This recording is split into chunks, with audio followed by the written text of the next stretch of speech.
इस सीरीज का नाम है विलो 2022। कहानी की शुरुआत एक ऐसे दौर से होती है जब पूरी दुनिया में काली ताकतों का राज होने वाला था। पर तभी एक बच्ची पैदा हुई जिसका नाम एलोरा था। उसके बारे में ये पेशेंगोई की गई कि बड़ी होकर ये बच्ची पूरी दुनिया को बचाएगी। लेकिन जब ये बात काली ताकतों की गॉडेस यानी देवी को पता चली तो उसने एलोरा को मारने के लिए अपनी बहुत बड़ी काली फौज उसके पीछे लगा दी। जिसके बाद एक बोने जादूगर और एक चोर ने एलोरा की जान बचाई। फिर हर खतरे से बचाने के लिए उन्होंने एलोरा की पहचान बदल दी, यहाँ तक कि खुद एलोरा से भी कि वो आखिर कौन है। जिसके बाद हम एक प्रिंसेस राजकुमारी किट को देखते हैं जो अपनी दोस्त के साथ लड़ने की प्रैक्टिस कर रही थी। फिर वो कहती है कि हमारे इस महल की बाहर की दुनिया कितनी अलग होगी। और फिर तभी यहाँ कुछ सिपाही आकर राजकुमारी किट को कहती है कि शाम को होने वाली पार्टी में आपका शामिल होना बहुत जरूरी है क्योंकि ये आपकी माँ रानी का हुक्म है, तो आप लाजमी आ जाइएगा। फिर राजकुमारी किट के भाई प्रिंस को दिखाया जाता है जो अपनी दोस्त के साथ था। वो उसे पसंद करता था तो साथ जीने मरने की कसमें खा रहा था और उसकी ये दोस्त उनके ही महल में खाना बनाने का काम किया करती थी। तभी एक सिपाही यहाँ भी आता है और प्रिंस को भी शाम होने वाली पार्टी में आने के लिए कह रहा था। शाम को सभी तैयार होकर पार्टी में आ गए। सभी पार्टी में एंजॉय कर ही रही थी कि यहाँ रानी ये ऐलान करती है कि मुबारक हो, आज हमें पूरे 200 साल हो गए हैं दूसरे शहर की जालिम रानी के जुल्मों से आजाद हुए। तभी से हमारे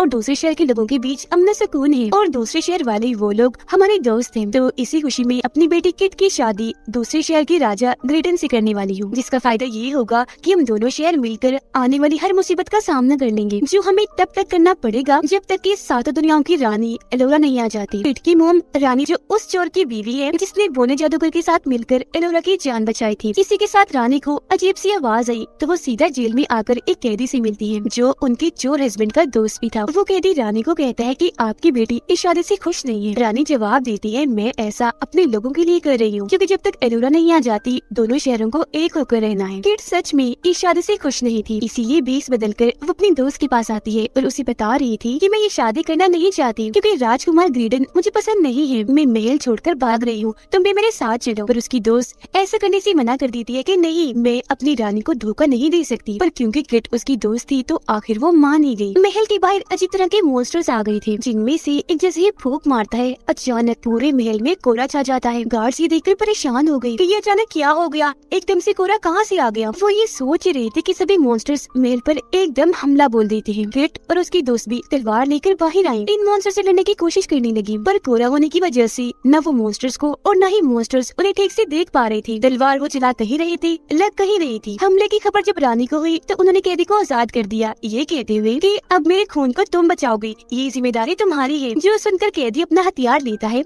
और मॉन्स्टर्स का सामना करने के लिए चला जाता है। एक मॉन्स्टर अपने रॉड पर काली ताकत का जादू करके घुमाता है और उस रॉड से रानी की सबसे बहादुर सिपाही पर हमला कर देता है जिससे वो काफी जख्मी हो गया। किट का भाई यानी प्रिंस अपनी दोस्त को शादी के लिए पूछ रहा था पर जैसे ही उसे हमले का पता चला तो वो भी अलर्ट हो गया, फौरन अपना हथियार लेकर मॉन्स्टर्स को मारने के लिए चला जाता है। महल के सभी लोग मॉन्स्टर्स का काफी अच्छे से सामना कर रहे थे, तलवार चला चलाकर उन्हें मारते जा रहे थे। लेकिन ये मॉन्स्टर्स काफी खतरनाक खूंखार थे, वो भी तलवारें मार मार कर इन्हें काटते जा रहे थे। और फिर कैदी अपनी तेजधार तलवार से एक ही झटके में मॉन्स्टर के लीडर का बाजू ही काट देता है। उसका ये करना ही था कि यहाँ एक उड़ती हुई मॉन्स्टर आई और प्रिंस को अगवा करके उड़ाकर अपने साथ ले जाती है। प्रिंस के अगवा होने की वजह से रानी समेत सभी लोग काफी परेशान हो गए। अपने बेटे को बचाने के लिए रानी किट के साथ अपने बहुत सारे सिपाहियों को भेजती है क्योंकि इसके अलावा और कोई रास्ता नहीं था। साथ ही वो कैदी को कह रही थी कि तुम भी क्योंकि महल की बाई सारे सरहदों को जानती हो तो तुम भी इनके साथ जाओ, बदले में मैं तुम्हारे सारे गुनाह जुर्म माफ कर दूंगी। कैदी मान गया, साथ में पूछता है कि वो उड़ने वाली मॉन्स्टर प्रिंस को अगवा करके ले गई है तो हम उन्हें कैसे ढूंढेंगे। रानी जवाब देती है कि उसकी फिक्र मत करो, इस सब में तुम्हारी मदद एक बोना जादूगर करेगा, वो नदी पार रहता है, तुम फौरन वहाँ जाओ, वो तुम लोगों का इंतजार कर रहा होगा क्योंकि ये सब बिल्कुल वैसा ही हो रहा है जैसा उसने कहा था। जाने से पहले रानी किट के सामने एक काफी बड़ा राज खोलती है, बताती है कि जालिम रानी मेरी मॉम थी, तुम, मैं और तुम्हारा भाई क्योंकि उनकी फैमिली का हिस्सा है तो हमारी रगों में उनका खून दौड़ रहा है। वो हमारे खून और एलोरा के खून को इस्तेमाल करके दोबारा से जिंदा होना चाहती है और दुनिया पर राज करना चाहती है क्योंकि उनकी आत्मा भटक रही है। उस बोने जादूगर और मैंने ही अपनी मॉम को मारा था जिसके बाद में रानी बन गई। असल में वो पूरी ताकतों के कब्जे में इतना ज्यादा आ गई थी कि बुराई की गॉडेस ही बन गई, जिसका मतलब था कि शुरुआत वाली काली ताकतों की गॉडेस और कोई नहीं बल्कि रानी की मॉम थी। वो एलोरा को मारकर दूसरी काली दुनिया का दरवाजा खोलना चाहती थी ताकि उस दुनिया की सारी बुरी ताकतें हमारी दुनिया में आ जाए, उनकी बुराई की एक दुनिया यहाँ बन जाए और वो यहाँ कब्जा कर सके। तो एलोरा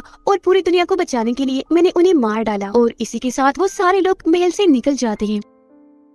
रास्ते में उन्हें महसूस हुआ जैसे कोई उनका पीछा कर रहा है, तो वो छुप कर इंतजार करने लगी। और फिर तभी वो यहाँ प्रिंस की दोस्त को पकड़ लेते हैं, जो कह रही थी कि मैं भी आप लोगों के साथ जाना चाहती हूँ प्रिंस को बचाने के लिए, क्योंकि हम दोनों एक दूसरे को बहुत प्यार करते हैं। किट पूछती है, मगर तुम करोगे क्या? तुम्हें तो लड़ना भी नहीं आता। वो जवाब देती है कि हाँ, मैं लड़ नहीं सकती, पर तुम लोगों के लिए सफर में खाना बना सकती हूँ। जो बात मानकर वो उसे भी अपने साथ कर लेते हैं, जिसके बाद वो सभी लोग सरहद को पार करके एक अलग सी जगह पर आ जाते हैं। यहाँ पर अजीब तरह की हिफाजती दीवार थी, जो महान जादूगरों ने इस जगह की बुरी ताकतों से हिफाजत के लिए बनाई थी। वो थोड़ा आगे ही बढ़े कि तभी कुछ अजीब लोग, जिन्होंने अजीब तरह के मास्क पहने हुए थे, इन लोगों पर हमला कर देते हैं, जिस वजह से एक सिपाही की जान चली जाती है। उनसे बचने के लिए फिर ये लोग भागने लगे। वो कबीला भी इनके पीछे ही था, पर तभी सामने एक काफी गहरी नदी में वो लोग अपने घोड़ों समेत कूद गए, जिससे अब जाकर कबीले के लोगों से इनकी जान छूट पाती है। अब ये लोग नदी से बाहर आकर पैदल ही आगे बढ़ने लगे। नदी पार करके उस जगह पर आ जाते हैं जहाँ इन्हें आने को कहा था। तभी इनके सामने एक बोना आया। किट उससे कहती है कि हमें यहाँ के सबसे महान जादूगर, जो यहाँ का लीडर है, उससे मिलना है। और तभी उनके सामने वो महान बोना जादूगर खुद ही आ जाता है, और यही वो जादूगर है जिसका रानी ने बताया था, और इसी ने एलोरा की जान बचाई थी। किट उसे यहाँ अपने बारे में बताती है, जिस पर बोने जादूगर का कहना था कि मैं तुम्हें जानता हूँ और तुम्हारा भाई अभी जिंदा है। मॉन्स्टर्स उसे उठाकर अपने साथ ले गए क्रोन के पास ले जाने के लिए। क्रोन दरअसल जालिम जादूगर की खास सिपाही है। उसके पास भी बहुत सारी काली ताकतें हैं, काफी खतरनाक है वो, और अब वही सारी गलत उल्टे सीधे काम करती है। जालिम जादूगर को वापस जिंदा होने में वही मदद करेगी। वो बिखरी समंदर के पार बने काफी पुराने शहर में रहती है। कैदी फौरन बोला कि मैं पूरी दुनिया घुमा हुआ हूँ, बिखरी समंदर जैसी कोई जगह नहीं है। जादूगर बोला कि वो शहर इतना ताकतवर और खतरनाक है कि हर कोई वहाँ नहीं जा सकता। तभी जादूगर की नजर प्रिंस की दोस्त पर गई। वो काफी चौंक गया, फौरन उसके पास आकर उसका हाथ पकड़ता है और कुछ मंत्र पढ़ने लगता है, जिससे प्रिंस की दोस्त की बाजू पर एक टैटू उभर आता है, जो टैटू एलोरा की बाजू पर भी था जब वो पैदा हुई थी। तो हैरत से यह जादूगर राज खोलता है कि तुम तो जादूगरनी एलोरा हो, तुम बहुत खास हो, सरहद पार करके तुम्हें यहाँ नहीं आना चाहिए था, खतरा भी हो सकता है। पर वो मना कर देती है कि आपको गलत लगा, मैं कोई जादूगरनी नहीं हूँ, आम सी लड़की हूँ, खाना बनाती हूँ। जादूगर कहने लगा कि नहीं, तुम ही हो हमारी जादूगरनी एलोरा, सातों दुनियाओं की रानी हो, इंसानियत को काली ताकतों से बचाने वाली। अब वो ऐसा क्यों कह रहा था, ये जानने के लिए हम चले जाते हैं कुछ साल पहले। जब इस जादूगर ने एलोरा को बचाया था, तो उसे किट की मोम रानी को सौंप दिया था, ताकि वो इसकी हिफाजत कर सके और दुनिया से उसकी पहचान छुपा कर रखी। जादूगर रानी के पास आकर कहने लगा कि अब तो मुझे एलोरा को वापस लौटा दो, क्योंकि वक्त आ गया है हम उसे ट्रेन करें। पर रानी ने मना कर दिया, ये कहते हुए कि अभी वो बच्ची है, लड़ाई से उसे दूर रखना ही बेहतर है। जादूगर बोला, लेकिन हम देर कर रहे हैं, आखिर कब तक दुश्मनों को रोक सकते हैं, ये चीज हमारे बस में नहीं है, और अगर अभी हमने उसे नहीं सिखाया तो वो अपना जादू भूल जाएगी। रानी को गुस्सा आ गया, वो कहने लगी कि अभी तुम भी इतने काबिल जादूगर नहीं हो जो मैं जादू सिखाने के लिए उसे तुम्हारे पास ही भेजूं। अब ये बात जादूगर को इतनी बुरी लगी कि वो फौरन वहाँ से चला जाता है। अब मौजूदा वक्त में बोना जादूगर उन्हें अपनी बस्ती में लेकर आता है। सब लोगों को जब पता चला कि एलोरा जिंदा है, रबी इधर आई है, तो वो सारे लोग काफी खुश हो जाते हैं और काफी अच्छे से एलोरा से मिलते हैं। पर क्योंकि अभी उसे जादू करना नहीं आता, अब रानी ने इतने सालों से एलोरा की पहचान छुपाकर उसे अपने किचन में खाना बनाने के काम पर रखा, सिर्फ उसकी जान बचाने के लिए। पर अब जब उन्हें पता चला कि वो भी प्रिंस को बचाने के लिए गई है, तो वो काफी परेशान हो गई। फौरन अपने बहादुर सिपाही को भेजती है ताकि वो एलोरा को पकड़कर वापस ला सके। पर यहाँ हम साफ साफ देख पाते हैं कि ये बहादुर सिपाही मॉन्स्टर के हमले में जब से जख्मी हुआ है, इसके जिस्म में तब्दीलियाँ आ रही है और हरकतें भी काफी अजीब हैं। सभी बोने एलोरा के आने की खुशी में जश्न मना रहे थे, जबकि एलोरा जादूगर से पूछती है, हम बिखरे समंदर के पार कब जाएंगे प्रिंस को ढूंढने के लिए। इस पर जादूगर कहता है, तुम कहीं नहीं जाओगी, तुम इधर ही रहकर जादू सीखोगी। लेकिन गुस्से में वो कहती है, मैं ऐसे हाथ पर हाथ रख के नहीं बैठ सकती, मुझे प्रिंस को बचाने जाना है। और फिर उठकर वहाँ से चली गई। जादूगर की बेटी अपने डैड को एलोरा की वो जादुई छड़ी देती है जो बचपन में उसके साथ मिली थी। तभी जादूगर को पता चला कि गुस्से में एलोरा कहीं चली गई है, इसीलिए वो सबको कहता है कि जल्दी करो, वक्त बर्बाद मत करो, उसे ढूंढो, क्योंकि वही सबको काली ताकतों और क्रोन से बचाएगी। कुछ ही देर में नदी के पास जादूगर को एलोरा मिल गई। वो उसे समझा रहे थे कि तुम साथ जाने की जिद मत करो, तुम्हारी जान को खतरा भी हो सकता है, तुम्हें जादू सीखने पर ध्यान देना चाहिए। इस पर एलोरा कहती है कि ठीक है, मैं जादू सीखूंगी, पर एक शर्त पर, आप भी हमारे साथ चलो, वहाँ मुझे जादू भी सिखा देना और हम प्रिंस को भी ढूंढ लेंगे। इस पर जादूगर मान गया, ये कहकर के हाँ ये भी ठीक है, क्योंकि तुम मेरे बगैर प्रिंस को नहीं बचा सकती और मैं तुम्हारे बगैर क्रोन को नहीं रोक सकता। अब ये लोग यहाँ से निकलने लगे। जादूगर की बेटी उसे कहती है, डैड अपना ख्याल रखना, अब बहुत ही महान जादूगर है, मुझे आप पर बहुत भरोसा है। ये लोग निकल गए। रास्ते में कैदी किट को कहता है कि एलोरा के डैड भी जादूगर ही थे, जिनका एक जादुई कवर बहुत ही ताकतवर माना जाता है, जिसकी तलाश में मैंने अपनी पूरी जिंदगी गुजार दी। एक जगह रुककर जादूगर एलोरा को बेच देता है और उन्हें जमीन में गाड़ कर अपने साथ साथ जादुई मंत्र पढ़ने का कहता है, जो काफी मुश्किल थी, ठीक से वो उन्हें बोल भी नहीं पा रही थी। जादूगर कहता है, तुम बार बार प्रैक्टिस करो, अगर तुम मंत्र मंत्र याद करने में कामयाब रही और इस जगह से पौधा निकल आया तो समझ जाना कि तुमने जादू सीख लिया है।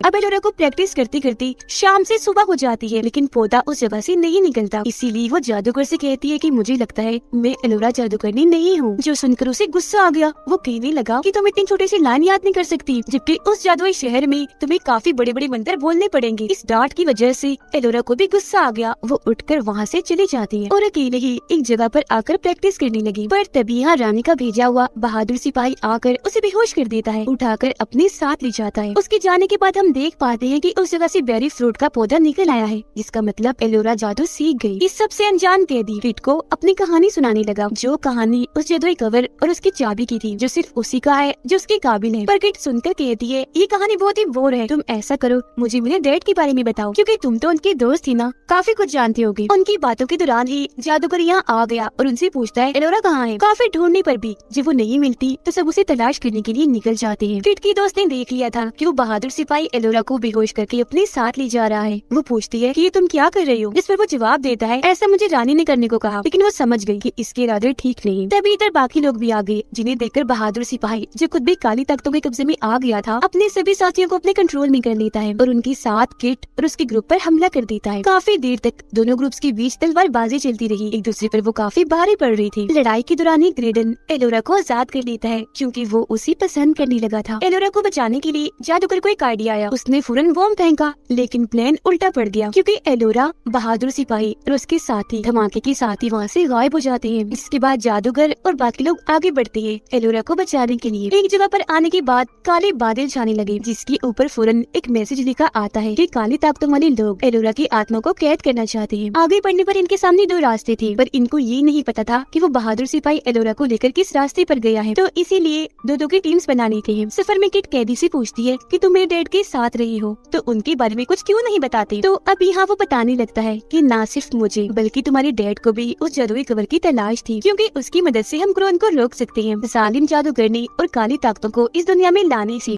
थोड़ा आगे जाने पर इन्हें एक खंडर का दरवाजा दिखता है, जिसके अंदर जाने पर वहाँ एक कुआं था, जिसके अंदर बिना सोचे समझे कैदी कूद पड़ता है। वहाँ उसे जादुई कवर की चाबी मिल जाती है, मतलब कि उसकी एक तलाश तो आज पूरी हुई। जिसे लेकर वो फौरन बाहर आया, किट को लेकर जल्दी से यहाँ से भाग जाता है। वो उसे पूछती भी है कि तुम्हें कुएं में कुछ मिला, लेकिन वो कोई जवाब नहीं देता। बहादुर सिपाही एलोरा को पहाड़ के उस पार ले जाने वाला था, पर उससे पहले ही ग्रेडन और उसके साथी यहाँ पर आ जाती हैं। ग्रेडन उस सिपाही के सर पर पत्थर मारकर एलोरा से दूर रहने का कहता है, जिसके साथ ही उन लोगों के बीच तलवारबाजी की लड़ाई छिड़ जाती है। तभी एक दीवार को तोड़कर किट और कैदी भी यहाँ आ गई। वो भी सिपाही के साथ लड़ने लगते हैं। बहादुर सिपाही अपनी काली ताकतों वाली तलवार से ग्रेडन पर हमला करके उसे काफी जख्मी कर देता है। अब इससे पहले वो ग्रेडन को जान से मारता, वो न जादूगर अपनी जादुई छड़ी जोर से जमीन पर दे मारता है, जिससे बहादुर सिपाही और उसके साथियों के अंदर से सारी की सारी बुरी ताकतें निकल जाती हैं। पर बुरी ताकतों के निकलते ही बहादुर सिपाही तड़पने लगता है, लेकिन क्योंकि वो अपने होश में आ गया था, हालत उसकी काफी खराब थी, तो किट की दोस्त को कहता है कि अब से तुम्हें ही एलोरा का ख्याल रखना है, मेरा वक्त आ गया है और तुम मुझ पर एक एहसान कर दो, मुझे इस दर्द भरी जिंदगी से निकाल दो प्लीज। वो रोने लगी, क्योंकि ऐसा करना वो नहीं चाहती थी। वजह ये थी कि इस बहादुर सिपाही ने उसे अपने बेटे की तरह पाल पोस कर बड़ा किया, लेकिन उन्हें तकलीफ से भी तो निकालना ही था। दिल पर पत्थर रखकर वो तलवार उठाती है और एक एक झटके में वार करके उन्हें मार देती है। और अभी लोग अपने मरे हुए साथियों को यहीं दफन करके आगे बढ़ जाते हैं, लेकिन ग्रेडन कमजोर पड़ के यहीं गिर जाता है, क्योंकि हमले में वो काफी जख्मी हो गया था और बुरी ताकतें बहुत जल्द उसे भी अपने कंट्रोल में करने वाली थी। अब यहाँ जादूगर को काफी साल पहले गायब हुआ एक शहर दिख जाता है, जिसके महल के अंदर वो सारे लोग आ जाते हैं। और ये महल और किसी का नहीं बल्कि रानी की मोम जालिम रानी का था, यानी किट की नानी का। वो ना जादूगर अंदर आने के बाद ग्रेडन को बांध देता है, ताकि उसकी काली ताकतें किसी को नुकसान न पहुंचा दे। ग्रेडन कहने लगा कि मैं नहीं चाहता मैं आप में से किसी को भी नुकसान पहुंचाऊं, बेहतर होगा आप मुझे मार ही डालो। अब किट तो पहले उसे शादी करना नहीं चाहती थी, तो उसे मारने के लिए तैयार हो जाती है, लेकिन जादूगर मना कर देता है, ये कहते हुए कि रुक जाओ। वो लाइब्रेरी में जाकर एक किताब लाता है, जिसके अंदर सब कुछ लिखा हुआ था कि काली ताकतों को कैसे निकालते हैं, पर इसके लिए कुछ सामान चाहिए था। जो सामान ढूंढने के लिए वो सबको पूरा महल चेक करने का कहता है, पर साथ में इस बात से भी मना करता है कि कोई भी महल की मीनार के पास मत जाना। और फिर काली ताकतों को निकालने के लिए अपने काम पर लग जाता है। जैसे ही वो ग्रेडन की शर्ट खोलता है, उसके जिस्म पर बहुत अजीब तरह के निशान थे, जो बढ़ते ही जा रहे थे, जिनके बारे में जादूगर और ग्रेडन कोई भी नहीं जानता था। जादूगर उसके निशान पर खोलता हुआ पानी डालता है और किताब पढ़ के जड़ी बूटियाँ बनाकर लगाता है, जिससे ग्रेडन दर्द में तड़पने लगा। अब तभी एलोरा को एक आवाज सुनाई दी गई, जिसका पीछा करते जब वो एक कमरे में आई तो उसे एक ख्याल आने लगता है जिसमें उसकी मॉम मर रही थी, जिनको देखकर वो काफी दुखी हो गई। हर नॉर्मल होने के बाद जब वो अंदर आई तो ग्रेडन बिल्कुल ठीक हो गया था। सही सलामत देखकर वो बहुत खुश हो जाती। सब लोग महल के मीनार की तरफ गए हैं। जादूगर ने तुम्हें भी वहाँ बुलाया है, इतना कहकर उसे महल के मीनार पर ले जाता है, लेकिन वहाँ आते ही ग्रेडन शैतान में बदल जाता है। ये देखकर एलोरा जैसे वहाँ से भागने लगी तो जादूगर भी अंदर आ गया, जिसके ऊपर ग्रेडन ने काफी बड़ा पत्थर फेंककर हमला कर दिया। लेकिन ठीक वक्त पर जादूगर जैसे साइड में होता है, बाल बाल उसकी जान बच जाती है। ग्रेडन के अंदर की बुरी आत्मा एलोरा को बताती है कि जालिम रानी अपनी गलती की वजह से ही वो मारी गई, जो काम वो नहीं कर सकी आज मैं करूँगा। इतना कही थी वो एलोरा को अपने कब्जे में करके हवा में उठाकर काली दुनिया का रास्ता खोलने लगता है, जो मीनार के बिल्कुल ऊपर था। जादूगर दोबारा से अपनी छड़ी उठाकर ग्रेडन पर उसे हमला कर देता है, जिससे वो काफी दूर जाकर गिरता है। जाकर उसे यकीन दिलाती है कि तुम ही उसे बचा सकती हो, क्योंकि तुम ही 7 दुनियाओं की जादूगरनी रानी हो। अगर उसे ना बचा सकी तो सारी जिंदगी दुख के साथ रहोगी। उसकी बात मानकर एलोरा ग्रेडन के पास आई और उसके मुंह से बुरी आत्मा और काली ताकतें अपने अंदर खींचने लगती है। उसके इस कोशिश के साथ ही वो बिल्कुल ठीक हो गया, फौरन उठकर बैठ जाता है। लेकिन तभी वो मॉन्स्टर्स जिन्होंने किट के भाई प्रिंस को कैद किया हुआ था इन्हें देख चुके थे, फौरन आकर झुंड में इन पर हमला कर देती है। लेकिन जादूगर यहाँ भी अपना जादू करके अपनी छोटी सी डिवाइस से आग लगाकर सभी मॉन्स्टर्स को मार देता है और ये सारे लोग बचकर एक जगह पर आकर छुप जाते हैं। लेकिन वो मॉन्स्टर्स इतने चालाक थे कि यहाँ भी आ गए, जिनसे बचने के लिए ये लोग जंगल में भाग जाते हैं, जहाँ पर मॉन्स्टर नहीं आ सकते थे और इन लोगों की एक बार फिर जान बच गई। एक जगह पर लाकर जादूगर दोबारा से एलोरा को जादू सिखाने लगा। तभी कबीले के लीडर पकड़कर अपने कबीले में ले जाते हैं। किट कबीले के लीडर के पास आकर कहती है कि मेरे भाई को क्रोन ने पकड़कर बंदी बनाया हुआ है, हमें उसे बचाना है, तो प्लीज हमें जाने दो। लेकिन उसकी ये बात सुनकर सारे कबीले के लोग हंसने लगे और सभी को पकड़कर अलग अलग जगह पर बंदी बना देते हैं। किट एलोरा के साथ थी और उसे कहती है मुझे अपने दोस्त की फिक्र हो रही है, वो कहीं उसे मार ना दे क्योंकि उसे सबसे अलग बंदी बनाया हुआ है। एलोरा उसे तसल्ली देती है कि कुछ नहीं होगा और छड़ी दिखाते हुए कहती है कि इसी मैंने जादूगर से चुरा लिया है, इसकी मदद से हम यहाँ से निकल सकते हैं। जादूगर को यहाँ पर एक छोटा सा घर नजर आता है, जिसमें छोटे छोटे लोग रह रहे थे, इतने छोटे कि उनका साइज बमुश्किल हाथ जितना था। जादूगर का छोटा सा दोस्त उसे एक नक्शा देता है, जिसकी मदद से वो यहाँ से भाग सकते थे। एलोरा छड़ी दिखाते हुए कहती है कि इसी मैंने जादूगर से चुरा लिया है, जिसकी मदद से वो जादू करने की प्रैक्टिस कर रही थी। वो जादू कर भी लेती है और किट के साथ जैसे यहाँ से भागने की कोशिश करती है, कबीले के लोग आकर उन्हें चारों तरफ से घेर लेते हैं। दोबारा से इन्हें पकड़ लिया जाता है। तभी इधर कबीले की लीडर भी आ गई, लेकिन पीछे से किट की दोस्त आकर उसे पकड़ लेती है और गर्दन पर चाकू रख देती है। किसी तरह लीडर खुद को आजाद करके किट की दोस्त से लड़ने लगती है। किट की गर्दन पर एक निशान बना देख लेती है, रुककर फौरन उसे अपने टेंट में आने का कहती है। किट की दोस्त जब लीडर से मिलने गई तो वो बताती है कि देखो जैसा निशान तुम्हारी गर्दन पर है मुझ पर भी बिल्कुल वैसा ही है, और ये हमारे कबीले में तब लगाया जाता है जब बच्चा 100 दिन का होता था, जिसका मतलब है कि हम एक ही फैमिली से हैं और तुम मेरी बहन हो, जिसे बचपन में कुछ लोग उठा कर ले गए थे। तभी यहाँ मॉन्स्टर्स आकर दोबारा हमला कर देते हैं, जिनका मुकाबला ये लोग काफी डट कर करते हैं और एक को तो कैदी मार भी देता है। इसके बाद हम प्रिंस को देखते हैं, जो एक सुनसान जगह पर खुद को पड़ा हुआ पाता है। वो निकलने का सोच रहा था, पर तभी उसे एक औरत की आवाज सुनाई दी गई, जो और किसी की नहीं बल्कि क्रोन की थी। उधर बड़े क्रिएटर्स जिन्होंने किट और जादूगर को पकड़ लिया था, उन्हें अपने ठिकाने पर लाए। यहाँ एक और आदमी भी बंद था, जिसे बड़े क्रिएटर्स ने कैद किया था। वो इन्हें कहता है कि तुम यहाँ से कभी आजाद नहीं हो पाओगे, क्योंकि जब मुझे यहाँ लाया गया था मुझे लगा था कि मैं आजाद हो जाऊंगा, पर देख लो इतने सालों के बाद मैं आज भी यही हूँ। यहाँ वो अपने बारे में बताता है कि मैं चोर का साथी हूँ, इन्हीं किट के डैड का। उधर कैदी और बाकी लोग किट और जादूगर को ढूंढने के लिए एक जगह पर आ जाते हैं। बड़े क्रिएटर्स ने भी किट को तकलीफ देना शुरू कर दी थी, क्योंकि वो जानना चाहते थे कि एलोरा कहाँ पर है। वो उसे कीड़े खिलाने की कोशिश कर रहे थे, साथ ही ये भी कह रहे थे कि क्रोन हमारी रानी है, वो बहुत अच्छी है, जैसा तुम उसे समझते हो वो बिल्कुल वैसी नहीं। और तभी इधर कैदी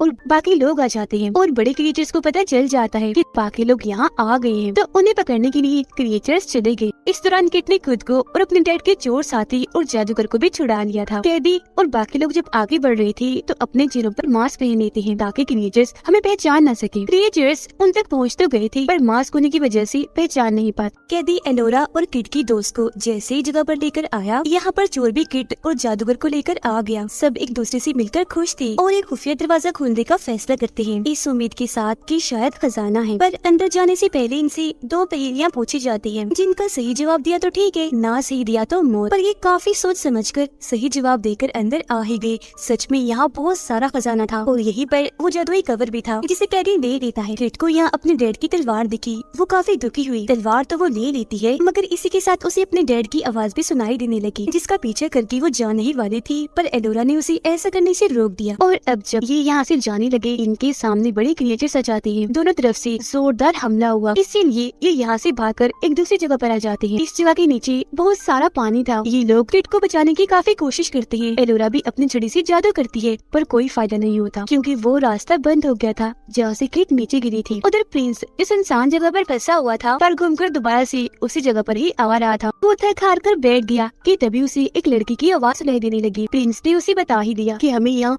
मॉन्स्टर्स उठाकर लाए हैं। मैंने यहाँ से निकलने की बहुत कोशिश की, पर बार बार इसी जगह पर आता गया। एलोरा बार बार अपना जादू कर रही थी, फिर आखिरकार कामयाब हो ही गई थी। ये चलना शुरू कर देती है। काफी दूर आने के बाद इन झोपड़ी के अंदर गए, जहाँ पर एक बूढ़ा आदमी था जो उनसे कह रहा था कि अगर तुम्हें समंदर के उस पार जाना है तो मैं तुम्हें अपनी कश्ती दे दूंगा, जो बहुत बड़े समुद्री जानवर की मदद से चलती है, लेकिन हाँ इसके लिए मुझे पैसे चाहिए। जिसके लिए ये लोग मान भी गए। उधर प्रिंस की जब आँख खुली तो लड़की उसके सामने नहीं थी। ढूंढने पर वो उसी जगह पर खड़ी हुई मिली। कहती है कि हमें इस पीले रास्ते के उस पार जाना चाहिए, शायद यही सही रास्ता हो। लेकिन प्रिंस को अजीब लगा। वो सारे लोग अभी झोपड़ी में ही थे कि तभी यहाँ मॉन्स्टर्स आ जाते हैं। तब उनसे बचने के लिए ग्रेडन सबको लेता है और फौरन कश्ती में बैठकर यहाँ से निकल पड़ता है। जो कश्ती समुद्री जानवर चला रहा था, लेकिन मॉन्स्टर्स अभी भी इनका पीछा नहीं छोड़ते। ये लोग बहुत कोशिश करते हैं, उनसे लड़ते हैं। एलोरा तो जादू भी करती है, पर कोई फायदा नहीं होता। तो अब ग्रेडन जैसे ही अपनी बांसुरी बजाता है, हवा में ही मॉन्स्टर फट जाती है। जिसके बाद जैसे तैसे ये बाकी मॉन्स्टर से भी पीछे छुड़वा लेते हैं। ग्रेडन ने बांसुरी से जादू किया था, मतलब कि वो भी एक जादूगर था। ग्रेडन समुद्री जानवर को खाना खिला रहा था और यहाँ पर एलोरा भी जादू सीख रही थी। अलग अलग तरह की बहुत सारी जादू वो करती भी है। उधर वो लड़की प्रिंसी अजीब तरह की बातें कर रही थी। कहती है मैं तुमसे पहले यहाँ आई। प्रिंस को शक हुआ। वो पूछता है क्या तुम मुझे यहाँ लाई हो, जिस बात का वो कोई जवाब नहीं देती और कहती है छोड़ो सब, बस चुपचाप मेरे साथ चलो। प्रिंस को गड़बड़ लगी, फौरन वो वहाँ से भागने लगता है। अब जादूगर को लग रहा था कि उसकी बेटी खतरे में है, तो वो जाने का फैसला करता है। पर एलोरा ये कहकर मना कर देती है कि नहीं, अभी ही रहो, हमें आपकी जरूरत है। ऊपर से अभी लोगों को पैदल ही सफर करना था क्योंकि समुद्री जानवर बीमार हो गया था। वो लोग आगे बढ़ ही रहे थे कि उनके सामने एक खाई आ जाती है, जिससे वो लोग समझ गए कि हम रास्ता भटक गई है। किट और एलोरा नीचे खाई में कूद जाती है। काफी नीचे आने के बाद ये यहाँ से बाहर आकर आसपास देखने लगती है। वो शहर देखे जाता है जहाँ पर प्रिंस है। प्रिंस लड़की की बातों में आ गया। कहता है तुम जैसा कहोगी मैं वैसे ही करूँगा। जो सुनकर वो उसे पीले रंग का जादुई पानी पिलाती है। प्रिंस एक जगह से बाहर आता है जिसके हाव भाव बिल्कुल बदले हुए थे और उसे ऐसे देखकर ये दोनों काफी डर जाती हैं। प्रिंस दरअसल उस लड़की के कब्जे में आ गया था, वो पानी पीने की वजह से। प्रिंस आकर अपनी बहन और एलोरा से मिलता है। एलोरा पूछती है तुम्हें कैसे पता चला कि मैं एलोरा हूँ? इस पर वो जवाब देता है मुझे क्रोन ने बताया, वो मुझे यही मिली, बहुत अच्छी है वो। जैसा उसके बारे में कहा जाता है वो बिल्कुल वैसी नहीं है, यानी कि वो लड़की जो इतनी देर से प्रिंस के साथ थी वो ही क्रोन है। ये सुनकर किट उसे समझाती है मेरे भाई अपनी आंखें खोलो, वो अच्छा बनने का नाटक कर रही है जिसके लिए वो तुम्हें इस्तेमाल कर रही है ताकि वो जालिम रानी को दोबारा से जिंदा कर सके। उधर वो सारे खाई के पास खड़े होकर सोच रहे थे कि क्या करना चाहिए। प्रिंस किट और एलोरा को लेकर अंदर आ गया जहाँ क्रोन थी। प्रिंस का कहना था कि हमें क्रोन की मदद करनी चाहिए इसे यहाँ से आजाद करके, जिस पर किट और एलोरा मदद के लिए सोचने का टाइम लेती है और फिर पूछती है मगर हमें क्या करना होगा? इस पर क्रोन कहती है कि कुछ खास नहीं, बस इस पीली रोशनी के उस पार जाना है। बाहर वो तीनों भी आ गए थे, उन्हें भी शहर मिल गया था जिसके अंदर वो फौरन आ जाती है। किट और एलोरा भी क्रोन की बात मानकर पीली रोशनी के उस पार आ जाती। यहाँ पर किट की मॉम इन्हीं रानी उससे मिलती है और एलोरा को भी कहती है कि बेटा मुझे माफ करना, मैंने सारी चीजें तुमसे छुपाई, मैंने सब तुम्हारी भलाई के लिए ही किया था। यहाँ पर प्रिंस भी था और प्रिंस की शादी होने वाली थी। यहाँ किट को कुछ ठीक नहीं लग रहा था, उसे सब नकली लग रहा था। बाहर ग्रेडन किट की दोस्त और कैदी भी पहुँच गई थी, पर वो दरवाजे को बंद पाते हैं पर कोई फायदा नहीं होता। तूफान की लपेट में आकर ये एकदम जम जाते हैं। दूसरी दुनिया में एलोरा प्रिंस को बताती है कि मैंने बहुत सारे जादू सीख लिए हैं, जो सुनकर प्रिंस उसे पीने के लिए वही पीला पानी देता है ताकि इसे पीकर एलोरा भी उनमें से एक बन जाए, यानी क्रोन की साइड हो जाए। इस इसी बीच किट को अपने डैड दिखाई देते हैं जो कह रही थी कि तुम्हें एलोरा को बचाना है क्योंकि तुम ही उसकी हिफाजत करने वाली हो। ये सुनकर किट जल्दी से एलोरा को चेक करने गई पर वहाँ वो नहीं थी, सिर्फ क्रोन ही बैठी हुई थी जो किट को कहती है तुम भी मेरी बात मान जाओ ना, पी लो ये पानी क्योंकि ऐसे करने से मुझे तुम्हारे खानदान के 6 लोगों का खून मिल जाएगा। फिर प्रिंस और एलोरा की शादी होने ही लगी थी कि तभी बाहर बोना जादूगर आ जाता है और अपना जादू करके एलोरा को इस सपने से बाहर निकालता है जो वो इतनी देर से देख रही थी, जो सारी चीजें सच भी हो रही थी, और उन सभी लोगों को दोबारा से जिंदा करता है जो पत्थर के बन गए थे। जिसके बाद क्रोन भी अपने असली रूप में आ जाती है जो बहुत ही भयानक दिख रही थी। उसे देख फौरन एलोरा उसे लड़ने लगी जबकि कैदी और बाकी लोग मॉन्स्टर से लड़ने लगते हैं। और तभी इधर ग्रेडन भी आ जाता है जिसके हाथ में जादुई छुरी थी। उससे वो क्रोन पर काफी भारी जादू करके मारने की कोशिश करता है पर वो इतनी ताकतवर थी कि आराम से इस जादू को सह जाती है, उसका कुछ भी नहीं बिगड़ पाता। इससे लेकिन क्रोन को गुस्सा आ गया, वो अब अपना खतरनाक जादू ग्रेडन पर करती है और उसे उठाकर पीली रास्ते में धकेल देती है जिससे उसकी मौत हो जाती है। इस बात से एलोरा समेत सब लोगों को बहुत ही दुख होता है। कैदी भी जादुई कवर उठाकर किट को देता है ये कहते हुए कि ये मुझ पर असर नहीं कर रहा, शायद मैं इसके काबिल नहीं, लो ये तुम पहन लो, शायद तुम पर असर कर जाए। इसी बीच एलोरा अकेले ही क्रोन से लड़ रही थी, काफी खतरनाक लड़ाई चल रही होती है जबकि जादूगर भी अपनी तरफ आने वाले पत्थरों के इंसानों से लड़ रहा था जो सारे के सारे क्रोन के सिपाही थे। एलोरा क्रोन की आगे टिक नहीं पाती तो अपनी जान बचाने के लिए एक जगह पर आकर छुप जाती है। इसी बीच जादूगर अपने जादू से एलोरा से बात करता है कि तुम बहुत बहादुर हो, सबको बचाने वाली, तुम्हें डरना नहीं है, क्रोन से लड़ना है, अपने अंदर से डर निकाल दो क्योंकि जब भी तुम उसका ठीक से सामना कर पाओगे। ये बातें एलोरा पर असर कर जाती है और अब वो अपने दिल से डर निकाल कर क्रोन से लड़ती है। वो फिर अपनी सारी ताकतों का इस्तेमाल करती खतरनाक जादू से क्रोन पर हमला करती है। इससे क्रोन के सीने में छेद हो गया और उसका दिल जलकर राख बन जाता है। उसके दिल के खत्म होते ही क्रोन का भी आखिरकार यहाँ खात्मा हो जाता है। पर मरते मरते कुछ देर के लिए वो अपने जवानी वाले रूप में आई। भागकर प्रिंस उसके पास जाता है, तब क्रोन उसे कहती है कि अब जालिम रानी की जंग को तुम्हें ही लड़ना है और अब से इस शहर पर तुम राज करोगे। जिसके फौरन ही बाद प्रिंस का भाई भी बदलकर शैतान बन गया क्योंकि अब उसके अंदर भी काली ताकतों के साथ साथ क्रोन की ताकतें आ गई थी। किट भी जादुई कवर पहनकर जैसे उसमें चाबी लगाती है तो कवर एक्टिवेट हो जाता है, मतलब काम करने लग जाता है और वो फैलकर अब कवर से पूरा सूट बन जाता है। जिसके बाद किट के अंदर भी अनोखी ताकतें आ गई। वो तलवार लेती है और अपने शैतान भाई से लड़ती है। काफी देर तक जबरदस्त किस्म की लड़ाई इनके बीच चली पर क्योंकि किट अपने भाई को मारना नहीं चाहती तो ये कह देती है कि तुम्हें इन काली ताकतों से बाहर आना होगा। लेकिन वो क्योंकि अपने होश में नहीं था तो उसकी बात नहीं मानता बल्कि लड़ता ही जा रहा था। किट भी उसका सामना करने लगी, उसे नीचे गिरा देती है और बस उसे मारने ही वाली थी कि तभी यहाँ जादूगर आ जाता है और उसे अपनी छड़ी की ताकतें देते हुए कहता है कि तुम्हारा भाई अंधेरों में है, इन ताकतों की मदद से वो रोशनी में आ जाएगा। और अब किट उन ताकतों की मदद से अपने भाई को ठीक करने में लग गई जिससे अब प्रिंस को भी अपने बचपन से लेकर अब तक का टाइम याद आने लगा कि मैंने अपनी फैमिली और बहन किट के साथ कितना अच्छा वक्त गुजारा। उसकी यादों के साथ ही प्रिंस काली ताकतों से बाहर आ गया और उसका चेहरा जो बुरी आत्मा की वजह से बदसूरत हो गया था वो भी ठीक होने लगा। अपने भाई को दोबारा से ठीक होता देखकर किट बहुत ज्यादा खुश हो जाती है। इसके बाद हम ग्रेडन को एक जगह पर पड़ा हुआ देखते हैं जिसके आसपास लाशें ही लाशें थी। इसका मतलब था कि वो मरा नहीं बल्कि जिंदा था। दरअसल क्रो ने जब उसे पीली रास्ते में फेंका तो वो दूसरी दुनिया में यहाँ आ गया। जो आंखें खोलते ही अपने सामने एलोरा को पाता है। वो इसे बताती है कि इस दुनिया में मैं अकेली राज नहीं कर सकती, मुझे तुम्हारी जरूरत होगी। जिसके बाद हम यहाँ बहुत बड़ी मॉन्स्टर्स की आर्मी को देखते हैं। अब यहाँ ये खुलासा होता है कि ये एलोरा नहीं बल्कि उसके रूप में जालिम जादूगरनी थी और उसने एलोरा का रूप इसलिए लिया ताकि ग्रेडन को अपनी बातों में लगा सके। उसने ग्रेडन को ऐसा इसलिए कहा कि मुझे तुम्हारी जरूरत होगी क्योंकि अब वो जिंदा होने और दुनिया पर राज करने के लिए ग्रेडन को इस्तेमाल करने वाली थी। उससे गलत काम करवाएगी जैसे उसने क्रोन से करवाई। और इसी के साथ ये सीजन इधर ही खत्म हो जाता है।